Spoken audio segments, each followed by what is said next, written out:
Beyond the Drone Hype, Unpacking Nagorno-Karabakh's Real Lessons by Davit Khachatryan, published on March 27, 2024.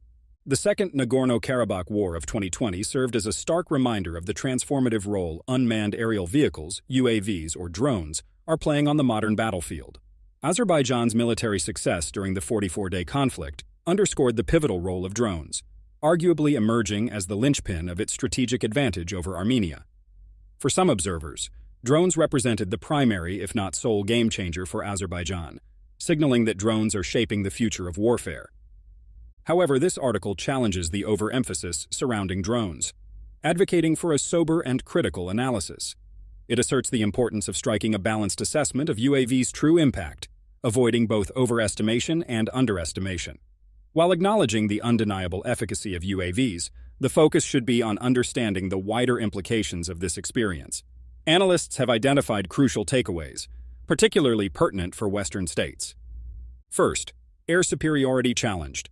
Drones have enabled comparatively weaker states and non-state actors to harness intelligence, logistical support, and strikes from the air. This perspective has challenged the traditional notion of air dominance by states with formidable military capabilities. Second, rethinking air defense. Western states have historically relied heavily on their undisputed air superiority and invested less in robust air defense mechanisms.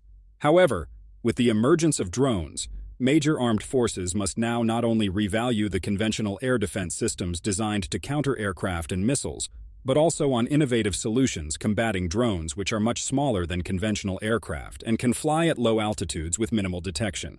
In recent years, electronic warfare has undergone significant development, emerging as a crucial component of anti-drone aerial defense.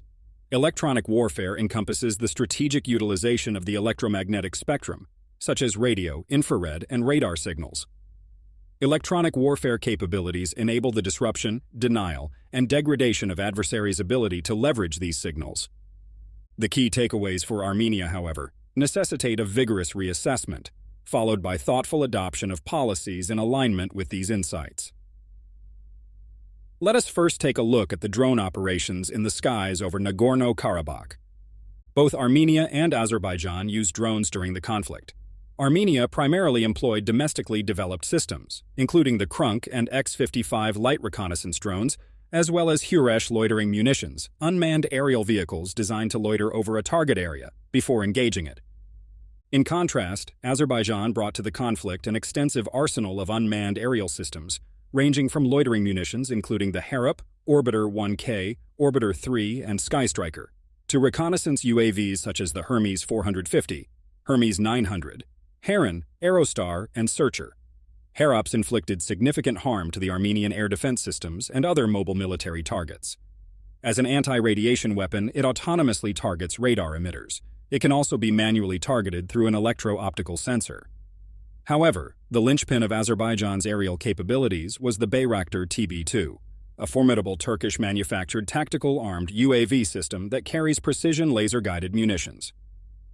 While the system is formidable, it is by no means invincible. For instance, in 2020, Turkey reportedly lost at least 16 TB2S in Libya alone. At least 2 TB2S were either crushed or hit over Nagorno-Karabakh. Another weakness of drones in general is that adversaries can take control by jamming or spoofing signals, crashing or even taking over and landing them. Nonetheless, this particular weapon offers significant benefits, largely due to its comparatively low cost, estimated at around $2 million, including ground stations and associated infrastructure. Surveillance and reconnaissance represent the most common applications of drones, which typically incorporate photo, video, or other data collection sensors. Intelligence gathered by drones also plays a crucial role in guiding artillery and other strike operations. Moreover, drones' capacity to collect visual material significantly enhances propaganda efforts, a tactic notably exploited by Azerbaijan throughout the 2020 conflict. Additionally, drones are instrumental in directing and executing strikes. What truly amplifies the efficiency of weapons is the human element. Strategic deployment of tactics often makes all the difference. Thus, Azerbaijan reportedly employed repurposed old Soviet An-2 biplanes, converted into remotely piloted drones. These decoy aircraft were used to deceive Armenian air defense systems, coaxing them to reveal their positions by engaging what appeared to be an easy target. Once the targets were pinpointed, Harop loitering at higher altitudes would engage the exposed air defense systems. Similar tactics were utilized during the First Lebanon War in 1982. Israel Defense Forces drones drew anti-aircraft missile fire and located missile sites. In Ukraine, various drone systems are used, spanning from small-scale models like the 12 CEM wingspan Black Hornet to UAVs with wingspans exceeding 15 meters. Retrofitted quadcopters for commercial purposes are seemingly ubiquitous in the Ukrainian battlefields. Ukrainian forces have notoriously been utilizing drones both for reconnaissance purposes and by attaching small-scale explosives for targeted strikes against adversaries. However, Russian efforts to neutralize this tactic through jamming and spoofing of these rudimentary devices have compelled Ukraine to reassess its strategies and resources. Consequently, they have begun assembling new drones from scratch, allegedly including jamming-resistant and autonomous AI-powered models capable of carrying bombs. In terms of military UAVs, Ukraine prominently employs armed systems like TB2, whereas Russian forces utilize counterparts such as Orion, Orion 2, and Sirius. One of the most notable aspects of this conflict is the proliferation of civilian drones. While these drones do not last in the battle space, their low cost and accessibility make them expendable assets. Additionally, both sides employ loitering munitions. Russia has predominantly employed the Iranian-produced Shade 131. Ukraine has already established itself as a hub for drone development and manufacturing, with joint private-public partnerships driving innovation and adaptation of drones for military purposes. As a result, the Ukrainian drone industry is primed to expand its global footprint, offering combat-proven systems for export. This competitive landscape is fueled by Russia's swift adaptation to drone tactics since the war's onset. Russia has notably bolstered its defense capabilities and introduced its own drone technologies.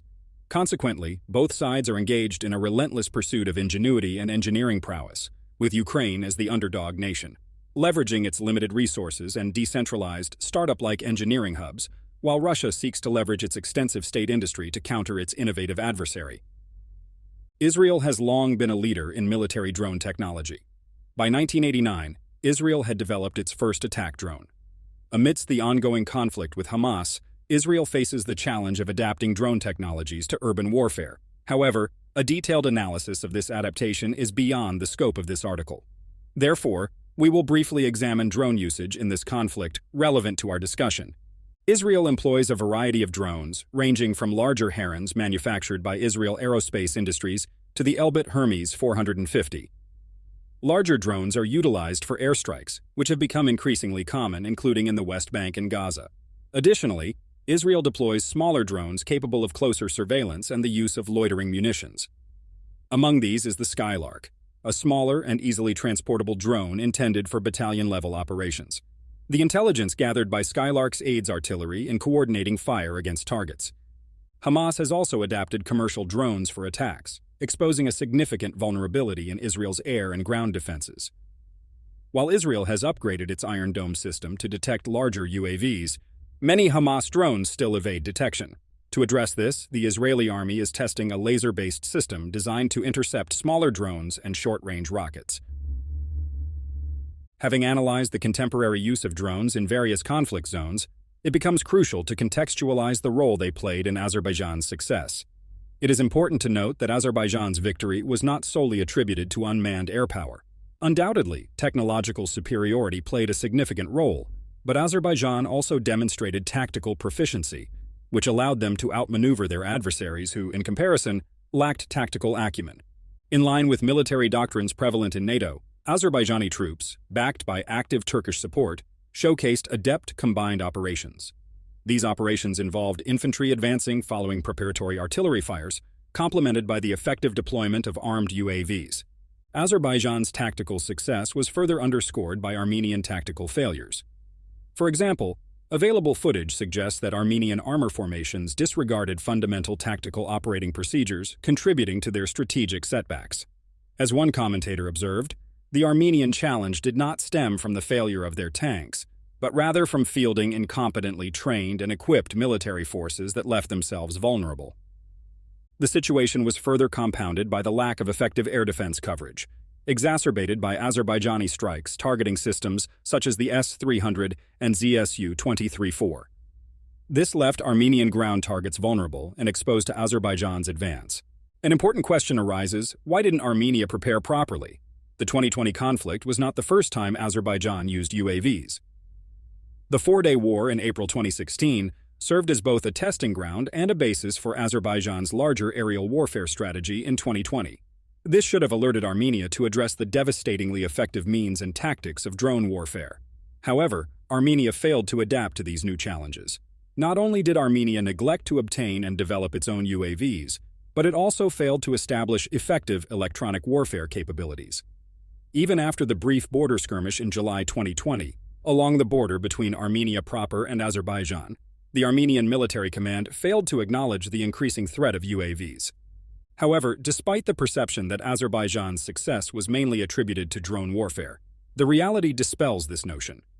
The war was predominantly fought through conventional means, with service people employing various strategies and weaponry.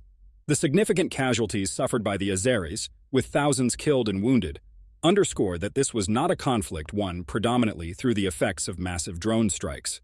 Azerbaijan's ground forces had to engage in casualty-intensive battles against a determined adversary. They ultimately secured success through high casualties and sheer persistence. While drones certainly played a pivotal role in tipping the balance in favor of Azerbaijan, they alone did not secure victory, far from it. It is essential to recognize that UAVs should be viewed as part of the overall arsenal of armed forces, rather than as magic bullets capable of achieving military miracles. Azerbaijan's military success was a combination of factors, including tactical proficiency and strategic planning.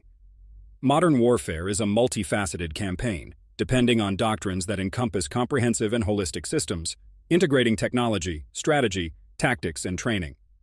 It is these factors, working together, that help achieve objectives effectively, rather than relying on a particular weapon or tactic.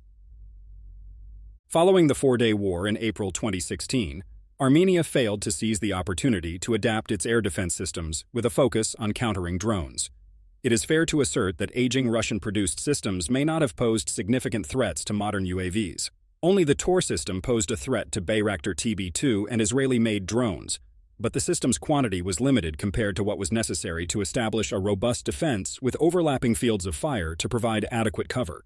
In terms of key takeaways, indeed, Armenian commanders often disregarded basic camouflage, concealment, and combat fieldcraft rules, serious misconduct on its own. Yet, improving combat fieldcraft alone would not have resolved the problem. UAVs conduct extensive sweeps of an area using sophisticated cameras to locate even concealed targets. The only viable solution is to create an interception umbrella of mobile weapons. This would cover a large area for maneuvering ground forces. Additionally, one weakness of remotely piloted drones is the potential to override controls by jamming or spoofing signals sent by the operator. This brings electronic warfare to the forefront. Following the assertion that the drone overemphasis was exaggerated, it is important to recognize that Azerbaijan had almost complete air superiority in Nagorno-Karabakh.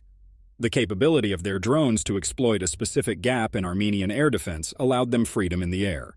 As they continued to destroy Armenian air defense assets, this gradually provided operational freedom to use manned aircraft as well. This gap in air defense was caused by Armenian missteps rather than being inherent to the essential nature of drone warfare. It is unlikely that the gap can be completely closed, as conventional air defense systems against larger objects such as aircraft and missiles, as well as anti-drone systems, may not achieve absolute denial of air. Armenia needs to invest in anti-drone equipment that can effectively detect and neutralize small-sized drones. However, even the most advanced equipment is hardly effective in untrained hands. This investment should be followed by rigorous training for units to deploy and maneuver with the new equipment, and to operate their own drones within that defense umbrella. Undoubtedly, UAVs offer substantial tactical capabilities and advantages. However, they do not fundamentally transform the capability or utility of air power on the battlefield. The outcomes witnessed in Nagorno-Karabakh were not necessarily superior to those achieved by air forces in previous conflicts where drones were not utilized but air power was handled effectively. If either side had deployed a modern and robust air force, the outcome would likely have been similar, if not even more decisively, in favor of the side with superior air power. Nonetheless, the role of UAVs provides valuable lessons that should in no case be overlooked. Drones are now within reach for states with limited budgets, including non-state actors, leveling the playing field in drone warfare and challenging the dominance of larger states. Conversely, States and non-state actors lacking the resources for a robust conventional air force can still acquire significant air battle capabilities. This dynamic is particularly relevant in conflicts between relatively evenly matched sides. This was exemplified in the case of Azerbaijan, which, despite its oil wealth, currently cannot afford a potent and modern conventional air force. While Armenia may not match Azerbaijan's budget, countering the UAVs utilized by Azerbaijan is not inherently beyond Armenia's means. Another significant takeaway emerges at the tactical level, particularly relevant in the context of Azerbaijan's strikes in Nagorno-Karabakh. Tactical units must be well trained in active defense against threats that manage to evade the broader air defense network. Traditional tactical air defense systems may still prove effective against larger UAVs. However, the challenge becomes increasingly complex as the drone size decreases, and even more so as adversaries deploy drone swarms. The concept of air control, in its most comprehensive form, primarily focuses on countering air and missile threats at higher flight levels. The key players in this arena are advanced sensors and weapons systems like the Patriot and S-400 air defense systems. However, UAVs typically operate at lower altitudes, presenting challenges in detection, targeting, and engagement before they pose a threat. There are two primary methods for neutralizing a drone: kinetic engagement and electronic interference, which disrupts the communication signal between the drone and its operators. A more sophisticated variation of this tactic involves hacking into the drone's system and assuming control of its commands. This article aims to challenge the hype suggesting that UAVs turned Azerbaijan's campaign in Nagorno-Karabakh into a walk in the park. While drones have certainly secured their place in military arsenals and provided significant assistance to Azerbaijan, they have not fundamentally altered the paradigm of warfare. Conventional tactics and weapon systems remain relevant, and UAVs have not rendered them obsolete. Instead, the hostilities in 2020 revealed significant missteps on Armenia's part, both tactically and strategically. Another pressing issue is the need for a fundamental shift in how UAVs are utilized on the Armenian side, as well as ongoing training. Even the most advanced weaponry is ineffective in untrained hands. This underscores the importance of effective defense systems targeted specifically at UAVs. It is essential to recognize that no single weapon can revolutionize warfare alone, without vision and strategic planning. UAVs are merely an emerging and rapidly evolving component of modern warfare equipment. Their usage must be contextualized within a corresponding military doctrine and strategy. Armenia overlooked the evolving tactics of modern warfare, including basic ground engagement rules and the significant potential of drones, resulting in a high cost for the nation. In contrast, while Azerbaijan invested heavily in drones, it did not overlook ground forces in terms of capacity and tactics either. The survival of Armenia hinges on developing a robust military. While drones can provide Armenia with sufficient air capabilities in the absence of a large conventional air force, relying too heavily on them, or at the expense of tactically pertinent weapons systems, would be another detrimental mistake.